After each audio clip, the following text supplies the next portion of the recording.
all, thank you for including me. I guess they were under the disadvantage and the advantage of not having heard anything. I was giving a speech to a group concerned with the arts in Toronto this morning, so if I say something that's duplicative, I suppose that's good maybe, and if I say something stupid, that's just par for the course. I will tell any of you that are looking for good therapy, regardless of whether your frustrations come from politics or business, having a talk show is super, because you basically control the whole show with a mouse in your hand, as you do with lots of things in life now. And if people are irritating you, it takes only the slightest bit of energy to just use your finger like that, and they're gone. Just gone, entirely. And so I just recommend it to you most highly. Let me say this about Durham. Because I had the chance to be a provincial politician, it meant that I traveled the province a lot. It meant I was in Durham a lot. We had the good fortune to have a number of the seats here, and we had a by-election here that I helped Christine Elliott to win. And so I spent a lot of time here relative to the total time that I spent in provincial politics. And I came to understand a lot of the advantages that Durham has. And I think that it may have been the case that it was easier to ignore Durham in times gone by.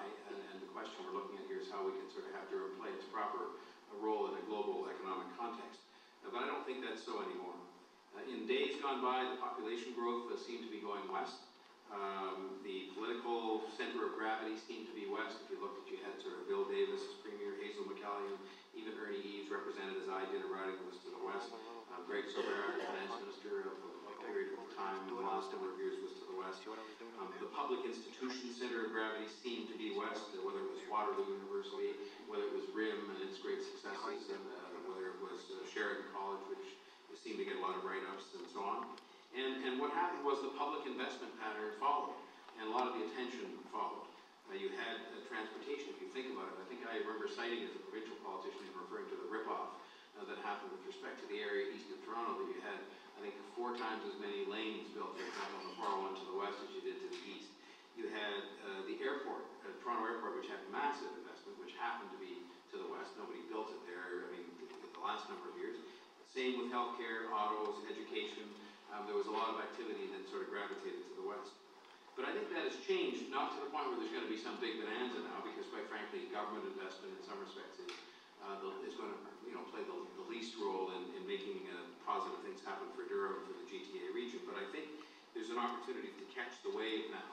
And I think Durham is ideally positioned to do that. The stars, I think, have aligned in such a way that it is the hour for Durham to come forward. And the question that I'm going to pose at the end is whether this region, and look, I say this as a person who comes from Toronto. I am, however, the head of the Toronto City Summit Alliance, which is a voluntary position I took on, which is very much about region building. But I'm from Toronto, so you can discount what I'm going to say about whether this region acts like a region and whether it's going to be prepared to be part of the bigger city region that's really going to count globally or not. But I think that's the fundamental question that's in front of you. But if you go to the question of whether the stars are aligning or not, if you look now at where population growth is as likely to happen, if not more so, than to the west, it's going to be for a whole bunch of reasons, whether it's the green belt or any number of other things. It's going to be as much east as it is west. If you look at the political center of gravity, and somebody mentioned this a few moments ago, just the presence alone of Jim Flaherty as the federal finance minister and somebody who's very active on the international scene has meant a big shift in that political center of gravity. This region has 2 federal cabinet ministers, which many other regions or areas like this don't have and would love to have. In terms of public institutions, you've got the UOIT and Durham College and Trent Oshawa. 2 of those 3, I think I'm right in saying, didn't really even exist a number of years ago, and certainly Durham College has very much come into its own during that period of time. So you've got a fabulous educational infrastructure that really wasn't there in many respects a number of years ago. You've got the Cancer Center, and then you've got other public investment that's hopefully pending, and it's got to be confirmed, and it's got to be made real, and that is where the governments do have a role to play, whether it's the 407 East, and I want you to know I stood at least 4 or 5 times as the opposition leader beside the sign at Brock Road where it ends and said we've got to get on with this, and we should have years ago. We've got other public transportation that will be invested in. We've got a lot of potential in terms of solving some of our needs with respect to air transportation and marine transportation with, for example, the airports and the Deepwater port, both of which are in Oshawa. We've got an incredible energy infrastructure here that is going to be a part of this province's future. Again, people suck it up and get on with the decisions we know have to be made, and they should have been made years ago if it wasn't for a lack of political courage to say nuclear is part of our future, and it's here, because that's just the reality.